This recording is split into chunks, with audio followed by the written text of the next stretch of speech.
Yeah, hi. So, welcome back to this channel. My name is Godwin, just in case you don't know. I don't know, this might be the first video you're seeing after like maybe up to 400 videos that we have, but it's okay. Never say never. We've been looking at some concepts around compounding, simple interest rates, so financial stuffs actually. Today we'll be looking at continuous compounding and discounting. So, like, it shouldn't be a long thing. Now, we've spoken about compound like normally. So when the initial invested amounts and the accrued interest rates are allowed to then earn their own interest rate. So that's when you begin to have that's when you have a compound interest. So but then for continuous compounding, yeah, when we're talking about compounding, we're looking at semi-annual compounding, we're looking at compounding quarterly, compounding annually, maybe I don't know, whatever, maybe biannually, that's 6 months, like twice in a year. Okay, same as semi-annually anyway, and whatever, right?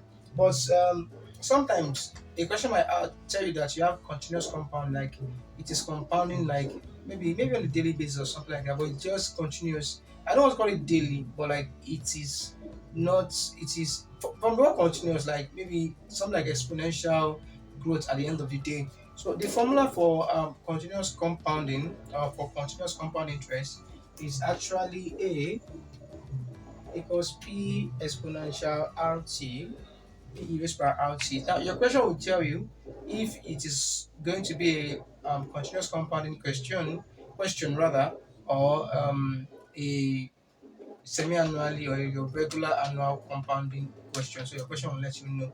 So it's not difficult. So looking at this, the amount is, we know what A is anyway, PE. So E is exponential, R then T. I think the value for E is maybe 1.27 or 2.271. I don't know. Like I don't know it's like right now.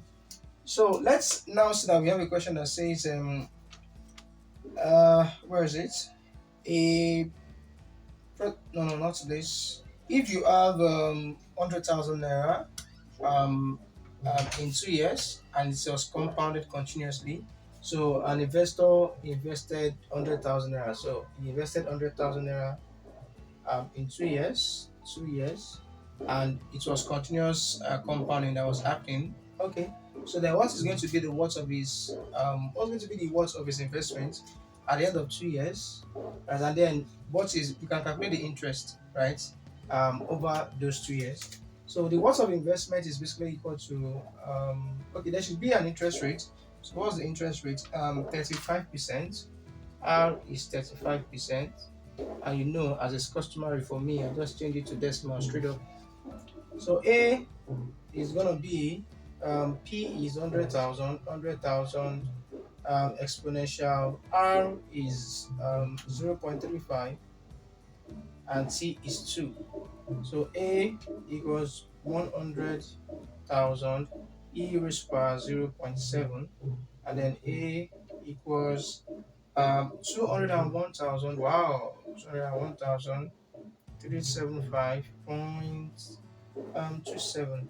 Wow, like Jesus. Well, that's normal thing when you are, because compounding simply means you're allowing your investment to worth more and more, right? So if you compound twice, that means you're allowing your investment to earn interest like twice, so it's worth more and more than the initial investment. So like here, continuous compounding, so like you are allowing your money, the capital, to worth more and more on a very fast basis. So at the end of the day, when the whole thing earns interest, so it is possible to have, this is more than twice the value of the amount in 2 years.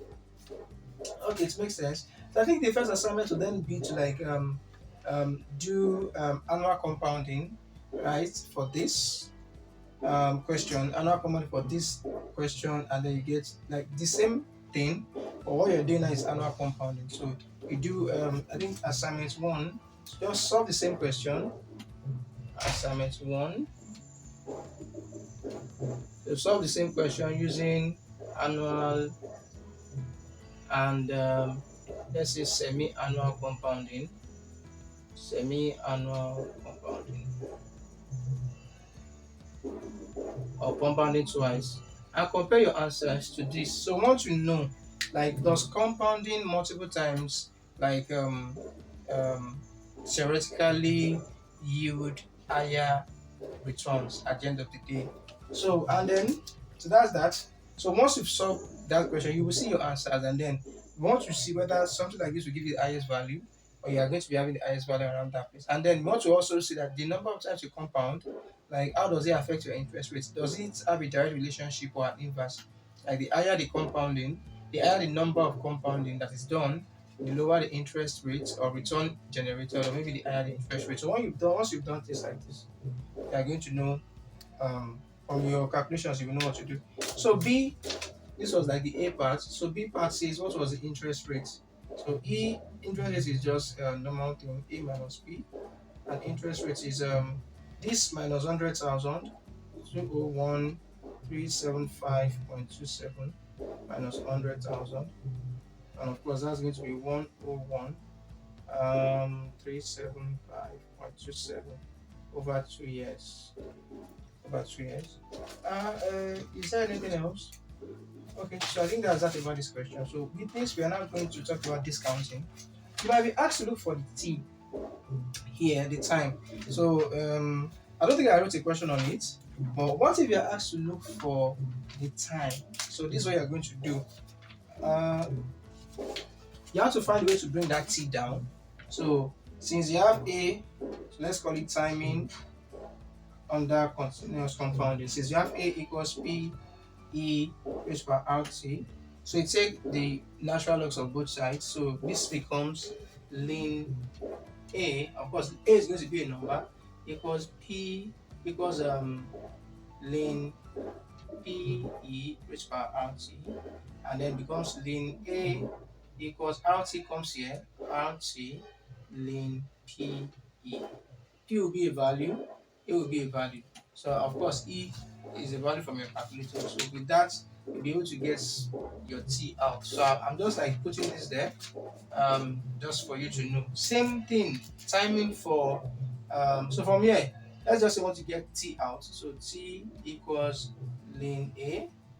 You don't need to like memorize what ln A is, just use your calculator over R ln PE. So in case they ask to look for time. What if you ask to look for R? It's still the same ln natural log that you take natural log of both sides. But instead of making T the subject here, you make R the subject. It's not something that you should cram. Just understand how to do it. Now for compounding, we have A equals P 1 plus R over M raised by MT. If you remember, then this is taking ln of both sides. So you have ln A equals ln P 1 plus R over M raised by MT. So this one comes to the back as well. So ln A equals what is it? MT ln P 1 plus R over M. Okay, if you're looking for time from here, so your time is going to be ln A divided by M ln P into bracket 1 plus R over M. Alright, so in this case, I think what might be crazy to look for might be the R. R here, what we're actually for the rates of interest. So that might be the crazy thing there, but it's not as if it's crazy anyway. But then I think it's something that can be worked out, but I don't think I planned for it. But let's do it. Let's do it. I like challenging things. Let's do it. So you have you'll be having, since you want to look for R, so you'll be having ln A divided by everything beside that bracket that has R, MT ln P equals to 1 plus R over M. Okay, so from there, R over M equals to ln A over M ln A over MT ln P. This one comes to minus 1. So you can get your R. So R is going to be equal to M multiplied by the whole thing, ln A over MT ln P right? Minus 1, because it is the whole thing that is being multiplied by m. So m into bracket that. So we get the interest rate out. So sometimes it may not be given.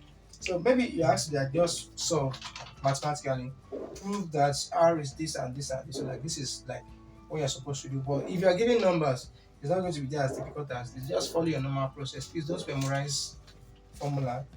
Know how to derive the formula where necessary, and then know how to apply them too. Okay.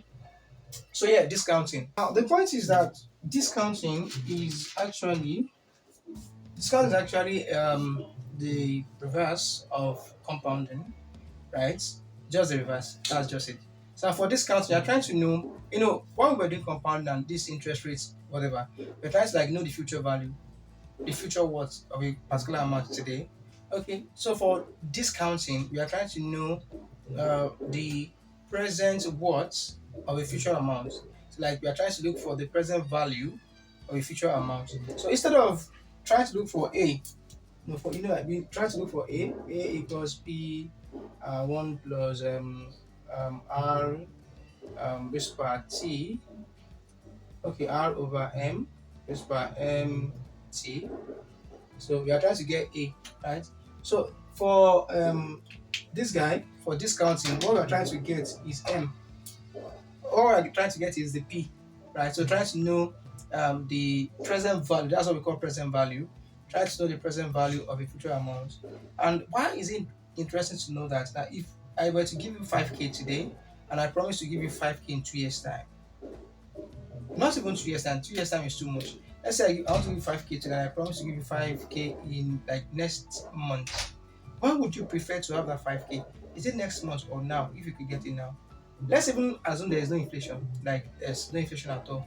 Now, the fact that if you have 5k now, right, you can invest 5k in something maybe over a period of maybe over a month, and then get more reward on that 5k. So by the time it is like next month that your uncle or that maybe the time I promise to give you 5k and I give you 5k, the other person that I may have given 5k like the previous month would have, if the person invested the money, maybe kept the money in the bank and earned interest on it, the 5k could have worth more than what you are getting after a month's period of time.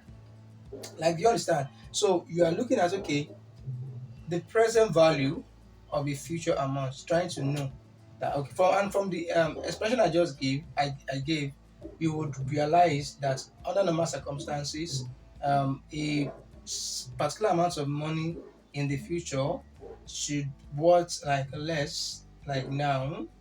I don't know if you are getting what I'm trying to say. So it's because you try to invest 10k now at maybe 15% per annum. So and then 15% on 10,000, that's 1,005. So in the future you'll be getting like 11,005 like after a year. So like the future amount should be more than the amount now, like under normal circumstances. So like what amount of money do you need now to be able to get an amount to be able to get 11,005 in the future under 15% interest rate? So that would be 10k, right? So like 10k now is what's the same thing as 11,500 in the future. 10,000 right now is what. So when I was the other thing I said that okay it should be worth less. No, that's not what I really wanted to say.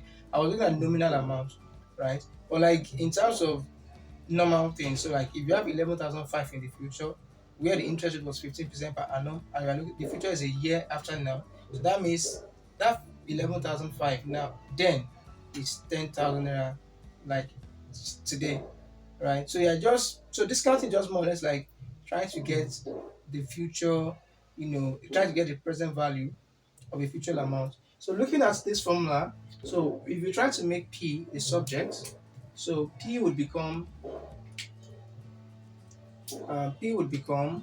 A divided by all of these things that are beside P, 1 plus R over M raised by MT, and then P equals, from the law of indices, when this guy goes up, so you have A 1 plus R over M raised by minus MT.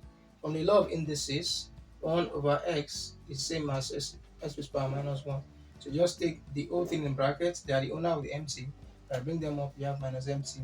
Now the same thing for compound, because the question will tell you under what circumstances you are doing the discounting. So let's say you have you remember the the continuous compounding formula, P e raised by RT.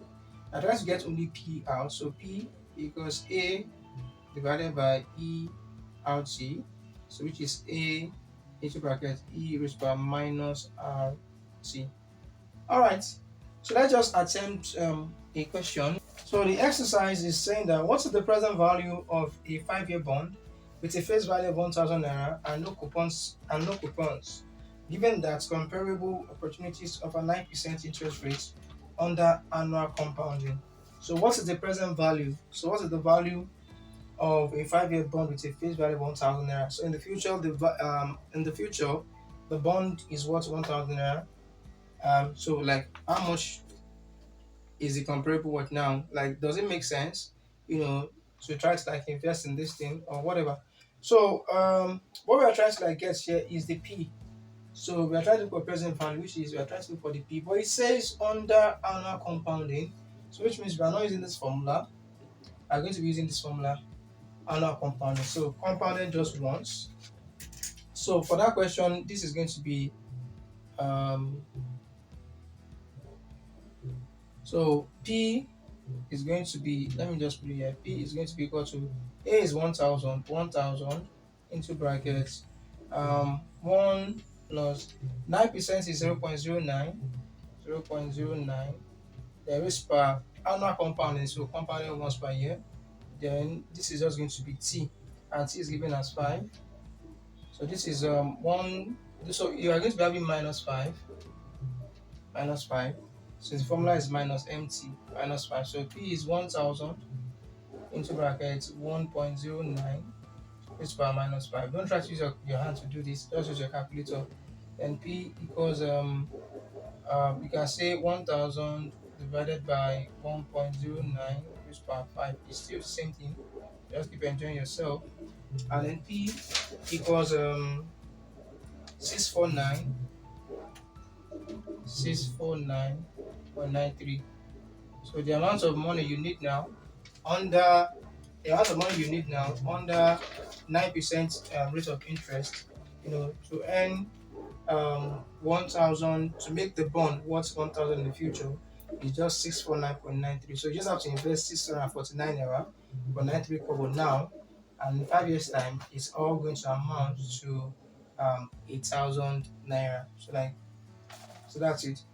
So it's not as if it's difficult. So like the question will let you know when you have to do discounts, because I'll give you questions now as assignments. So you have to figure out if what you have to do is discount or compounding or whatever. So here we go. Just two questions. Find the present value of 50,000 naira in 3 years at 8% return when compounded annually and continuously. And number two, a new car depreciates at 3.4% a month. What is the book value of the car by the end of the first year?